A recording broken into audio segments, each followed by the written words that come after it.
Freedom. Personal freedom is fundamental to who we are as Americans. There's nothing more important, nothing more sacred. That's been the work of my first term, to fight for our democracy.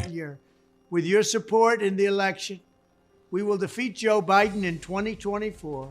We will rescue our economy. We will crush inflation. We will stop the invasion on our southern border. We will restore our nation's dignity.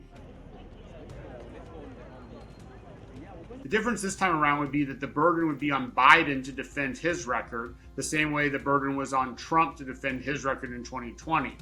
The advantage, of course, that Biden has is that while he can't campaign against Trump now, he can campaign against Trump's previous presidencies. The question we're facing is whether in the years ahead we have more freedom or less freedom, more rights or fewer. I know what I want the answer to be, and I think you do too. Well, the equation for the Democrats is simple. Make sure that people understand that when they're voting for Joe Biden, they're voting for the Democratic Party's platform. And what is that platform? It's no longer just anti-Trump. It's about preserving reproductive choice. It's about preserving the right to organize for labor. It's for minimum wage. It's for preserving health care. It's for the things that Democrats win elections on. And that Joe Biden is just more of the spokesperson, almost the captain of the ship. And that all of the Democrats are going to be the crew of the ship. There's never been a record as bad as they have. And our country has never been through so much. Right. So I think for Trump, I think the sheen is a little bit damaged. I think that he's still popular, but that circle of popularity has shrunk.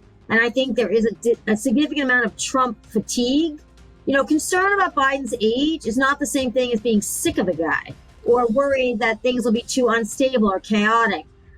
So I think that's where Biden can make up for that with accomplishments.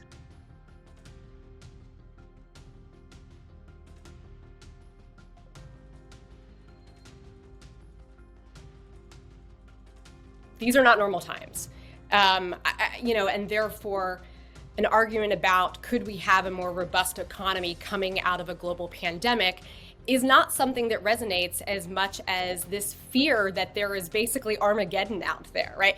I mean, in some ways coming from both sides, right? That there is this fear that democracy is going away, that democracy is truly on the line, that, Democrats feel this. And I guess to some extent, though they are not concerned necessarily about democracy per se, but Republicans obviously have this same sort of existential fear. So I just don't know that there is much of a constituency for people who would be persuaded by what would be these sort of normal times arguments.